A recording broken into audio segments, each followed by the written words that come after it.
noite, apesar do frio, né, da garoa úmida, da umidade que está, né? Mas nós estávamos aqui conversando um pouquinho antes aqui, trocando ideias nós aqui, né? Quando a gente assume um compromisso, existe um compromisso que a gente o cumpre ou não cumpre, né? Então, se existe um compromisso de nós estarmos aqui, né, de assumirmos o compromisso, de virmos aqui e conversar um pouquinho, trocar algumas ideias, etc., é um compromisso que nós temos de que faça chuva, sol. Aqui não neva, mas se nevasse também a gente tinha que botar uns sapatos aí, etc., e vir para cá, né? Então, apesar que do frio, né, apesar do feriado de amanhã, né, o que restringiu bastante a presença material, né? Nós estávamos aqui conversando também, né? De que quando a gente vem aqui, nós não estamos falando apenas para os encarnados que nós conseguimos enxergar, né? Que conseguimos ver. Nós estamos também falando para alguns ou uma série de desencarnados, alguns com um compromisso semelhante ao nosso de vir, de prestar assistência, de nos orientar, de, enfim, de nos guiar para o bom caminho.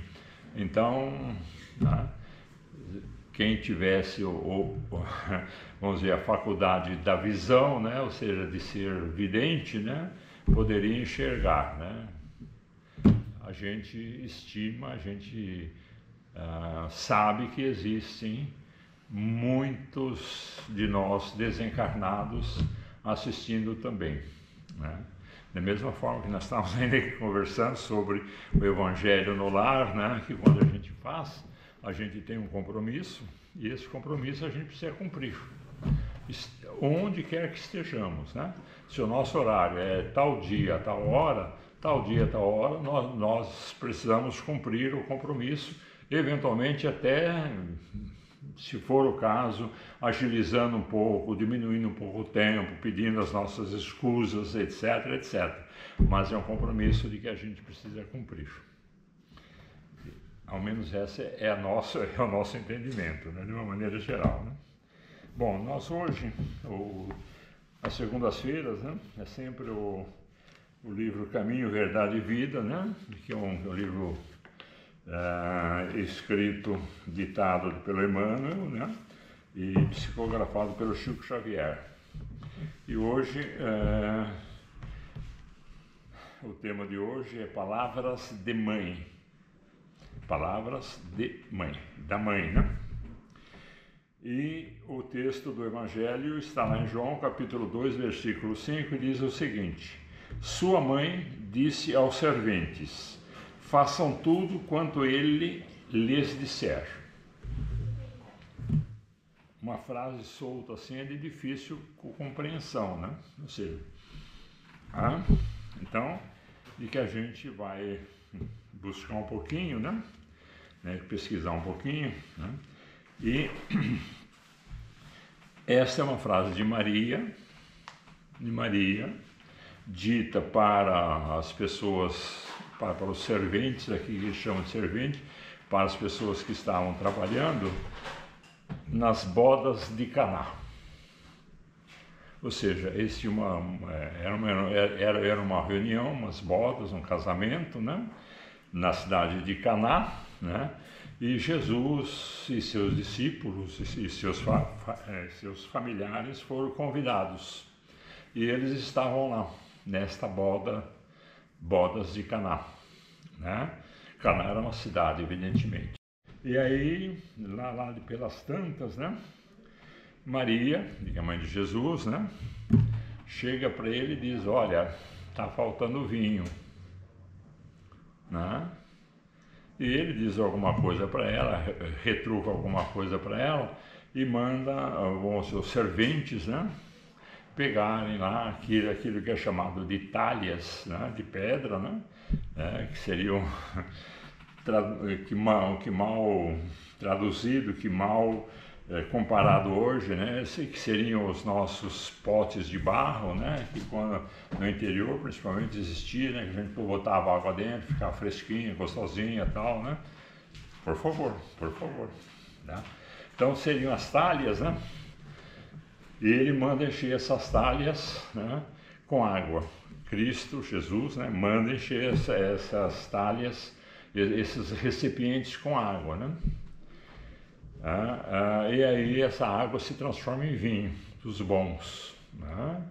E aí, né, aí entra a frase de João atribuída a Maria: sua mãe disse aos serventes, façam tudo quanto ele disser.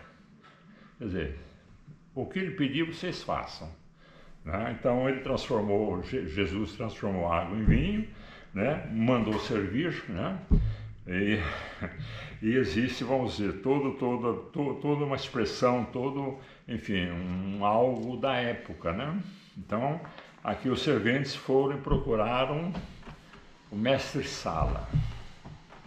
Mestre-sala seria, uma tradução também assim, bastante simples, né? Seria o organizador do evento, né? Ou seja, o responsável pelo evento. Foram lá e falaram, tem vinho aí à disposição, né? E o mestre-sala chamou o nubente, o homem, né, o esposo, né? Falou, que não estou entendendo, que normalmente as pessoas servem de início o melhor vinho e depois que qualquer coisa serve, né? Porque depois da terceira taça, qualquer um toma tudo, né? E você está fazendo o contrário, você está servindo, e você tinha que guardar o vinho bom, né? Ele não entendeu a mensagem. Né? Ele não entendeu de que não tinha vinho nenhum e de repente apareceu o vinho, né? Mas enfim, né? E vamos de por aí em frente, né? Então esse pequeno resumo, essa pequena história é para justificar a frase aqui de João, né? E sua mãe disse aos serventes, façam tudo quanto ele lhes disser. Ele, Jesus, evidentemente, né?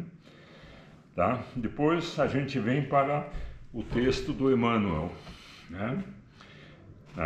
Que diz o seguinte, o Evangelho é roteiro iluminado do qual Jesus é o centro divino. Nesta carta de redenção, rodeando a figura celeste de Jesus, né, existem palavras, lembranças, dádivas e indicações muito amadas dos que eles foram legítimos colaboradores no mundo. Recebemos aí recordações amigas de Paulo, de João, de Pedro e de outros companheiros do Senhor e que não podemos esquecer. Então esta introdução aqui, né, está dizendo o seguinte, de que Jesus, nessa introdução, Emmanuel está dizendo de que, enfim, procurando caracterizar Jesus que como centro de toda uma modificação, né? Porque a gente não pode esquecer, né? Porque nós tínhamos antes Moisés, né? A lei mosaica, né? Né? Que dizia de que olho por olho e dente por dente. E Jesus dizia, não é nada disso. Nós precisamos agir com amor, etc. Que desejar o bem, praticar o bem. Né? Então é um divisor de águas, né? Então aqui ele está aqui caracterizando Jesus, né? Aqui depois ele fala alguma coisa de Maria, né? Nós temos igualmente no documento sagrado, ou seja, nas escrituras, né, algumas lembranças de Maria. Examinemos suas preciosas palavras em Caná, cheias de sabedoria e amor materno. Geralmente quando os filhos procuram a carinhosa intervenção de mãe, é porque se sentem órfãos de ânimo ou necessidades de alegria. Por isso mesmo, em todos os lugares do mundo, é comum observarmos filhos discutindo com os pais e chorando ante corações maternos. Uma frase sensacional, ou seja, discutindo com os pais aqui é muito no sentido masculino, né? O pai masculino, o pai homem, o pai mesmo, né? Não porque pais é pai e mãe, né? Mas aqui, ou seja, com o pai ele discute, mas com a mãe esquece, porque a mãe é diferenciada, né? Entende? Então Maria tinha exatamente de que esta função, né? Que para Jesus ela era a mãe querida, independentemente das outras implicações, né? Ela era a mãe querida que, como todos nós, alguns de nós ainda temos, todos nós que já tivemos, né? Uma mãe, né? Enfim. Se fôssemos de falar de Maria, precisava um tempo enorme, né, para a gente falar um pouquinho de Maria, né, da sua magnitude, né, do que ela representou e representa para todos nós ainda hoje, né?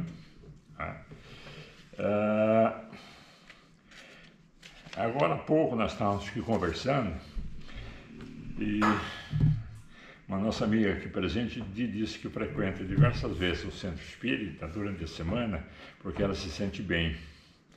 Numa analogia de que eu diria de que os centros espíritas são como uma mãe para a gente. A gente vai lá, se sente acolhido, se sente bem-quisto, se sente amado, né? Independentemente do centro que for, pode ser esse, outro, né? E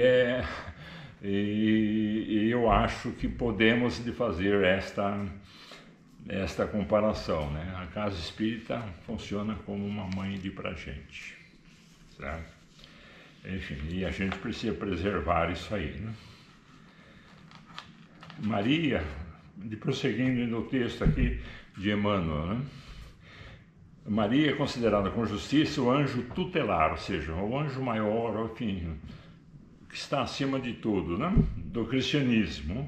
E às vezes nós recorremos a ela no meio de intensas aflições. Cada um de nós provavelmente já teve oportunidade de passar por dificuldades que realmente precisamos de uma ajuda maior, né? Recorre a Maria, recorre a Jesus, a Bezerra de Menezes, enfim, mas nós sempre recorremos para alguém. Nesse caso aqui, como o tema é Maria, ele está dizendo que nas aflições que nós sempre recorremos a Maria, que é, né, segundo a voz corrente, de que é a mãe de todos nós, né? É a mãe querida, né? Tá? Em verdade, o versículo do apóstolo João não se refere a paisagens dolorosas. O episódio ocorre numa festa de bodas, mas podemos aproveitar a sublime expressão simbólica, ou seja, o simbologismo de tudo isso, né? Ou seja, Jesus está lá, está disposto, colabora, ele está sempre à disposição, né? E depois ele diz o seguinte, também nós, ou seja, o Emmanuel que continuando, né? Também nós estamos na festa de noivado do Evangelho com a Terra. Apesar dos quase 20 séculos decorridos, o júbilo ainda é de noivado, porque ainda não se verificou até agora a perfeita união. Quer dizer, nós estamos ainda de namoro ainda com o cristianismo, né? Segundo o texto aqui de Emmanuel, né? Ou seja, nós estamos em busca de aprimoramento, de ensinamentos, de conhecimentos para cada vez mais progredirmos e termos a oportunidade de eventualmente chegarmos mais precisamente a um avanço espiritual, né?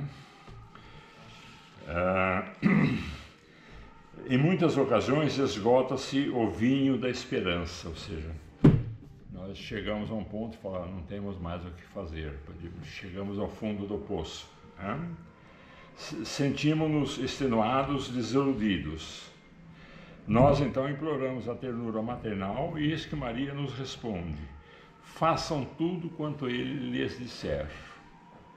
Aqui já não está mais dirigindo aos serventes da festa, né? Mas dirigindo-se a cada um de nós, quer dizer, sigam os ensinamentos, pratiquem tudo aquilo que Jesus deixou, né? Façam tudo quanto ele lhes disser. A expressão é justamente essa, né? Ou seja, vamos praticar o bem, vamos amar o próximo, tal, enfim, né? E a última frase aqui é o seguinte, escutando semelhante advertência de mãe, meditemos se realmente estamos fazendo tudo quanto o Mestre nos disse. Ou seja, vamos que cada um de nós, né, segurarmos a nossa cabeça, elevarmos os nossos pensamentos, né, fazermos uma espécie de uma autoanálise, de uma autocrítica, para que a gente possa, enfim, dizer, ó, eu estou no caminho certo, estou muito, mais ou menos no caminho certo, preciso resolver isso, preciso aqui melhorar aquilo, né? Mas enfim, os ensinamentos estão aí, as orientações estão aí, e compete a cada um de nós, né, seguirmos ou não, né, tudo aquilo de que nos foi passado. Tá? E tudo aquilo de que nos foi passado sempre tem um grande fundo de verdade, né? Uma grande experiência, um grande apoio de todos esses nossos bons irmãos encarnados, desencarnados, que sempre estão nos ajudando, nos auxiliando, nos indicando os melhores caminhos, embora a gente muitas vezes não perceba, né? Mas à disposição desses nossos irmãos desencarnados, já num outro estágio espiritual, é sempre no sentido de nos orientar, de nos indicar os melhores caminhos. Compete a cada um de nós seguirmos ou não. Ok, muito obrigado. Me desculpe um pouquinho, eu estou saindo de uma gripe forte, quase tenho dificuldade de falar, mas por favor me desculpem por causa disso, tá?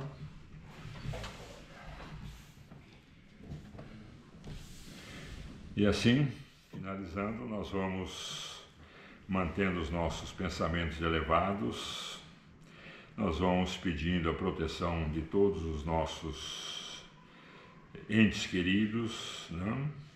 De todos os nossos guias, os nossos protetores. Nós vamos pedindo a proteção do Dr. Bezerra de Menezes, principalmente de toda a sua equipe, né? Principalmente numa época de extrema dificuldade de saúde, de uma maneira geral, né? Enfim, né? E vamos pedindo a todos eles, né? Para que nos orientem, nos indiquem, nos amparem, para que a gente possa seguir sempre em frente. E vamos pedindo também aos nossos bons amigos espirituais, vamos pedindo também a Jesus, né, que sempre estejam conosco e que possam também, né, todos eles, né, amparar, guiar, indicar os melhores caminhos para todos aqueles nossos entes queridos que se encontram em outro plano. Que eles também possam ser orientados, que possam ser guiados, que possam receber tudo aquilo de que realmente precisam para que possam se adequar a uma nova vida, não mais material, mas espiritual. Nós vamos assim então dizendo nosso muito obrigado a todos eles, desejando a todos vocês e a todos nós uns próximos dias com bastante disposição, bastante alegria, enfim. E vamos dizendo nosso muito obrigado, eu pessoalmente, por vocês me terem ouvido aqui. Muito obrigado, uma boa noite a todos.